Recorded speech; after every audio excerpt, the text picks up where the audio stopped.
Hey, this is Anthony Miser at Land Title. I wanted to bring your greater Denver Metro update for the month of August. And we've got some interesting data that came in basically showing that, under contracts have been staying pretty steady. The number of solds went up just a tick, but our inventory has really curtailed itself in this Q3 market. So we basically just don't have enough sellers with an appetite to come to market because in all reality, they got the golden handcuffs with those low interest rates back when they were 3 to 4%. So that's making it a little tricky. Look at this active units of inventory. Look right here. We're at 6,370 for the month, which is a 23% drop from this time last year. It is just very difficult to get sellers to come to market, largely due to because they have to move somewhere, right? So I think that's the bigger issue right now. Now, there are buyers obviously out there actively purchasing, and they're really staying fairly stable. I mean, this is a very stable market. It feels a lot like July did, but you can see inventory is down pretty consistently across all of the Denver metro markets, some 30%, some around 20%, just kind of depends, if you're at Broomfield, Elbert, or Douglas, those are all down 30+%. But then look at the city of Denver. It's only down about 9.5% in its active units of inventory. So those submarkets really do make a big bit of difference. Now take a look at this one. This is our month supply of inventory. We are in a strong seller's market from the inventory level, right? The problem is low sellers with low buyers. It still makes it a little tricky to get some stuff on sold. But you're definitely seeing some bidding wars in some markets and some stuff sitting on the market in others. And that's largely due to the shortage of those buyers out there in the marketplace. But when you look at it from a whole, this could still be an amazing time to sell. You better just look, submarket to submarket to really dive into those details to find that information out. But take a look at this. The pace of the market, even though it feels a lot slower than where it was a year ago, it still is taking less than a month to go under contract on an average home across the Denver metro area. Outside of like a Broomfield or Elbert County, it's still a lot lower than a month. A lot of these are at 20, 21, 22 days on the MLS. And so days in MLS really it's moving in 3 weeks in a lot of markets too. So I think that's a really positive sign that even though there's not a ton of buyers out there shopping, the ones shopping are obviously very serious and they're truly looking to move quickly. So that's a good sign. Now, let's take a look at this by price range because not all price ranges are created equal.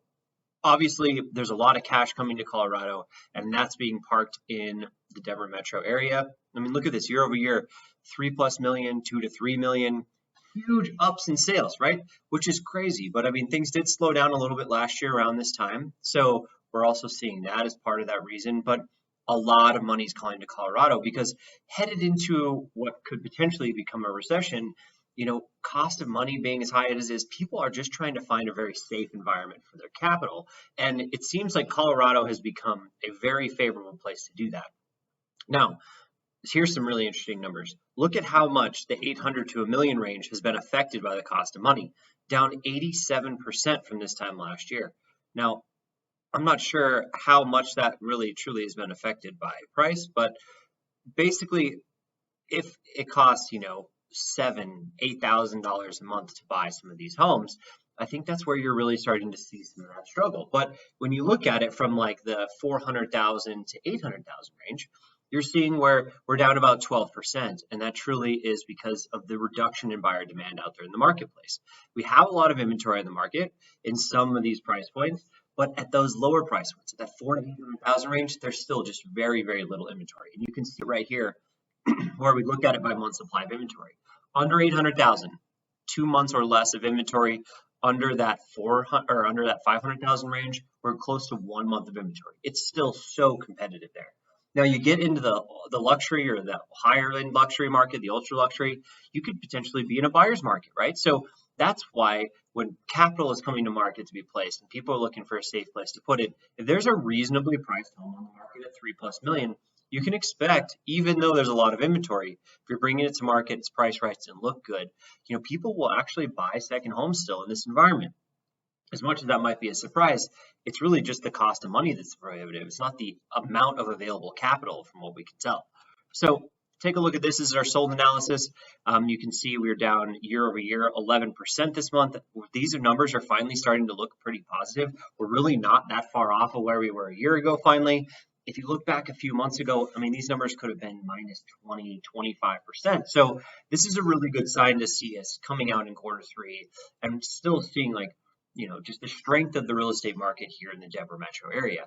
Obviously, they're very different county to county. Jefferson County's down 22%, Broomfield 18%.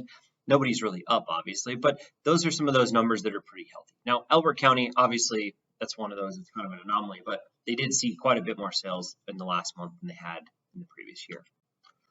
All right, what about average sales price? Average sales price is up 6% year over year. Finally, we're seeing some good positive numbers. This is such an exciting thing.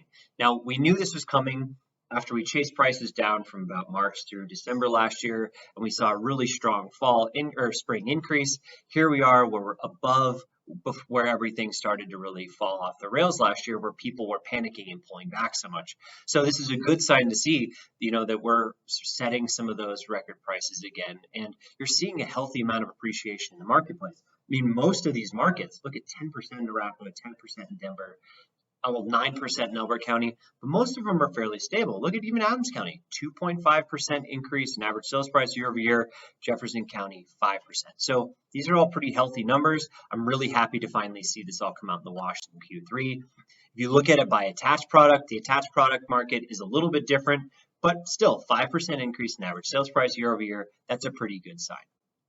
This one's easy to kind of put your finger on it and just see what's going on. We've talked about that year-over-year number starting to finally catch up in quarters 3 and Q4, and you can really start to see it here where we're starting to see some of that balance come back out. We had such a strong start to the year. I mean, those unicorn years of 21 and 22, the beginning of 22 especially, we had record sales and all of that. And that was really tough to combat when you look at it from a percentage difference. So it's really great to see that start to catch up. A lot of the submarkets are actually seeing that now. So whether it's, the slowest might be Denver County, you're seeing 24% down in sales still, which is slightly concerning. But if you look at some of the outerlying markets, almost all of them are much closer to these year-over-year numbers. Elbert County, 7%, Broomfield County, 9%. So there's been a lot of sales taking place for the amount of buyers we have out there in the marketplace. The reduction in all that supply is really due to the lack of seller appetite, which means we're going to have to build more housing in order to get back to some sort of balance. Now, look at this. This is our percentage sold price to list price. This is the last slide I like to talk about. The one thing I want to put a caveat on this is it does not take into account seller concessions. So when we have like almost a 40% concessions rate at land title on the files that are coming through the door, that is not calculated in this 99.4% sale price. So I think it's really important to tell your sellers to expect this type of behavior, but it's because they're taking these higher listed sale prices because they want money back to buy down interest rates or to work on something else. There's still a lot of negotiations that are taking place here. So this is artificially higher than we would expect right now. I would expect it to start to slow down later in the year. You can see it here in the attached slide.